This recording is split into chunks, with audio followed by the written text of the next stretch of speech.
Therapy. What makes Jamie a genius? It's plenty. What makes Jamie a genius is his outlook. It's I think that's what makes most geniuses is their approach to things. Too many things make Jamie a genius. I think it's because he's crazy. That's why he's a genius. He's crazy. You know what I mean? He doesn't think normally. His thought process is always different than everyone else's. How would you advise someone who sees you, as opposed to like someone signed by a label, who sees you as the blueprint to being an artist in this day and age? The thing about that is, obviously there's a lot of hard work, never give up, determination, stick with it, 100,000 hours, But you can do all of that and still never get anywhere. So I think, or I know, that it is all the hard work, all the determination, all the time you put into it. But at the same time, I had a lot of luck. And he acts on it. That's the difference as well. Like, there's lots of geniuses in this thing that have the thought processes and the ideas and rare, but not many actually act on it. When I look back, I think, I started MCing when Pirate Radio was popping off. If a kid starts MCing today, they've got like 7 million people to compete with, all doing TikTok videos, professional, AI edited, blah, blah, blah. I just had Pirate Radio and my local area listening to me, and I just went on radio. You know what I'm saying? Lucky for me. My dad was already DJing in the house, I had records, vinyl. The people don't have that. There's not, like in people's houses now, there's nothing to do with music. Music just exists in the air. It's like it's on their toaster, their phone, everything. Whereas I had physical music around my house, VHS, music videos.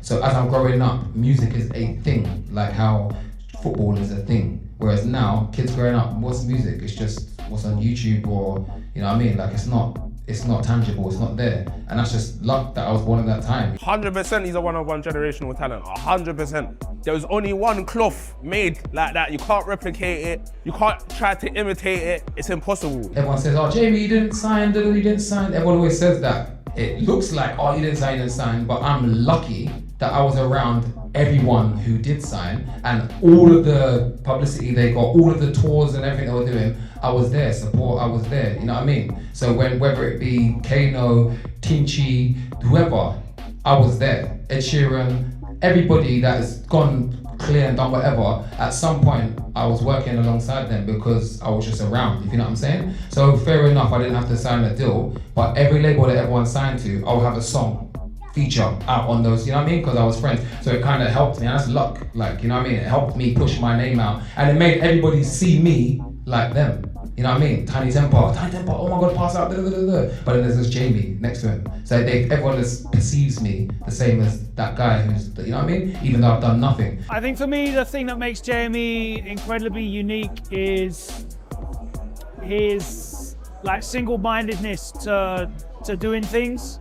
He's so particular, and he doesn't care about the results, in a way that he needs validation. If he's happy with the art, that is all that matters. If somebody's looking at me today and thinks, I want to do what he's doing, I can't guide them to do it because it was a certain time, things happen at a certain time. The internet, look at that. I come out, started MCing, Facebook, MySpace, you know what I mean? It's all popping off. And I went to uni, I did 3D digital design. So I started learning HTML code and JavaScript. I started coding my MySpace page. I took my block button away so you couldn't block me. And I did bare different things, you know what I mean? I used to code everyone's MySpace pages and stuff, put my own songs on there. You only have 4 songs, I put as many songs as I want, code them on there, do it and that's just luck that the internet started popping off when I started getting techie with the internet. Mixtape.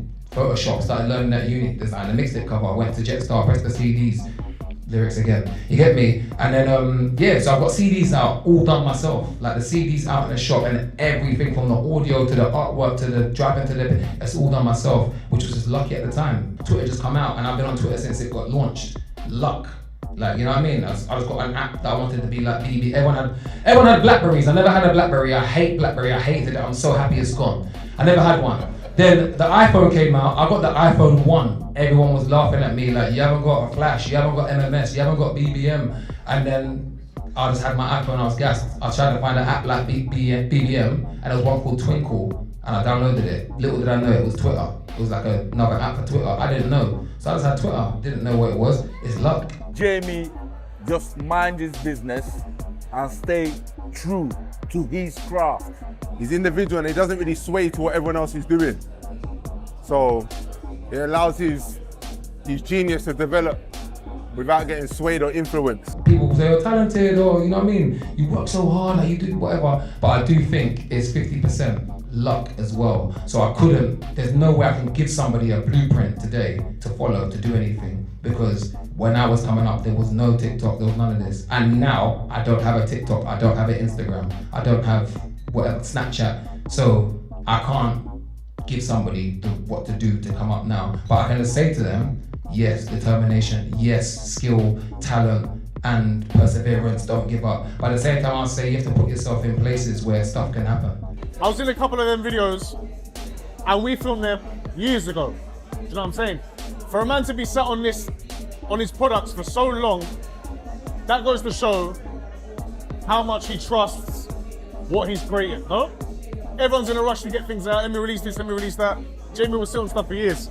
And to be fair, it's taught me to be patient and just trust the process. Keep doing what you're doing, love what you're doing, and don't expect nothing as well. Because I don't expect nothing, you know what I'm saying? I don't look at someone else and think, wow, look what he's doing, like crazy, like, nah man, that should be me, and you know what I mean, like, nah. I don't do that. I just do what I'm doing and move in my lane. So just do your own thing, and yeah, don't watch no one else, and put yourself in good places, man, where you feel things could work, whatever you like, whether you like sports, go around, you know what I mean? If you're into gaming, try and get around whoever's, you know what I'm saying?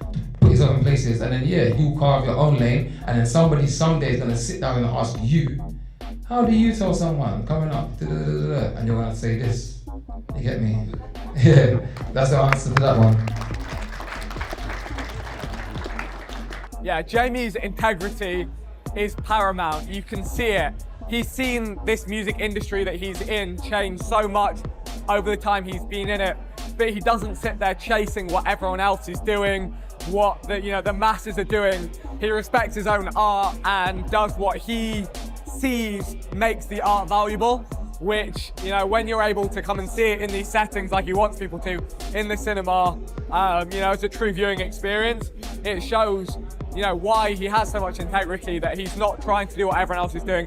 He has his own idea and vision, and he works with talented people to put that forward and share it. So yeah, it's super inspiring to see. What hope do you have for other musicians to come along with you? Because if you people did all that, you would actually make a change in the music industry, wouldn't it? And if they don't come along, will you still be releasing music like that? Right, I thought this before, and I thought streaming isn't terrible. It's not like the worst thing ever.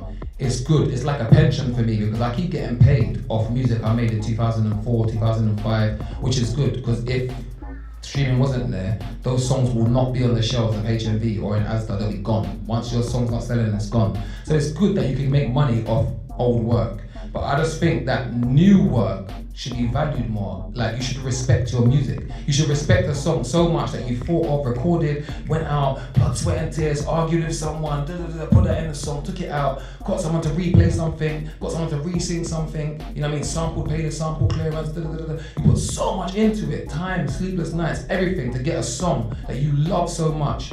I think you should just respect it and just not say, just like frisbee it into the ocean and let everyone just, I think you should do something for your song. So I think that anything, this is just one thing, because I've shot a video. Somebody can do a performance, somebody can do make an album and just tour the album without ever releasing it. Like, say, all my supporters, I've got a tour, you don't know none of the songs, come along and just tour the whole project and let people fall in love with it for the first time when they went to a show, have an experience. But then I do believe, after a certain time period, everyone's time period is different. You should then put it on streaming services for it to live, but for it to die even. I think streaming is where music goes to die. Like, that's where it should just go and rest. So I think, yeah, at some point, I said after 6 months, every song I'll put it on streaming services. But then after 6 months, people are still buying it off my site. So I ordered another batch from China, and more USBs, more whatever, and people are still buying it. I'm thinking, so at what point do I put it on streaming services? It's been a year now, I still haven't done it, but I will. I think at some point, you should put it on there. For somebody who did come to the cinema tour and heard a song and they want to hear it again and it's sold out on my site, they can go to the stream and listen to it. But yeah, to answer your question on people following me, I don't know. I think hopefully I hope like someone else will have a similar idea. I think as a musician, I'm not an alien. I haven't got like alien thoughts. These are thoughts that I'm sure many musicians must have. They must make music and feel really frustrated that it just goes online and they have to just beg everyone, please stream my thing, please swipe up, please get us #1, please, like, look, tell your mum, your brother, your dad, please. Like, it's just so, that's mad. That's crazy for a creative to just be online begging everyone. So I'm sure they, like, at some point people will think, you know what, or maybe a billionaire might create something for it to happen. I think Spotify, you're a $1 billion company. Why don't you make it so that, like, I can release an album and then only the first 1,000 people that listen get to have it on their playlist and it goes. So you know what I mean? Let's do things, make it interesting, man. Make it exciting, make it an experience. But it's not, I can only do so much. So I'm doing my little bit. Hopefully everyone else does a little bit and something will happen at some point. And if not, who cares? I'll just be the guy that done that weird thing and, you know, people will hopefully remember me if the music's good enough. So yeah, that's my answer to your question, thank you. The last question somewhere, sorry. Oh, 2 questions, there, 2. What makes JME a genius? I think it's everybody around JME and everybody that witnesses JME and relates to JME makes JME a genius, because he is genius to them because of what he means to them, if you know what I mean. Whereas someone who doesn't witness JME, is not around JME, nothing to do with him, to them, JME is some annoying guy or some weirdo or some whack rapper or some, you know what I mean, like influencer. I might just be the ape side man, you know what I'm saying? But people that regard me as a genius, what makes me a genius to them is my proximity to them and the things that I say and do and create that relates closely to their experience that they're living. To them, they're like, oh man, I really like that. Or oh man, I thought of that. Or oh man, I wish I said, you know what I mean? So to them, they see it as genius because it's what they should have done or what they thought of or what they relate to. But really, I'm just me, man. I'm having fun, I'm enjoying myself, and I'm trying to appreciate what I've done, what I've got, what we've done, and not get too down. Don't be too negative, don't be too bitter, don't be too angry at things that ain't going your way, because we came from it not going our way. That's where we came from.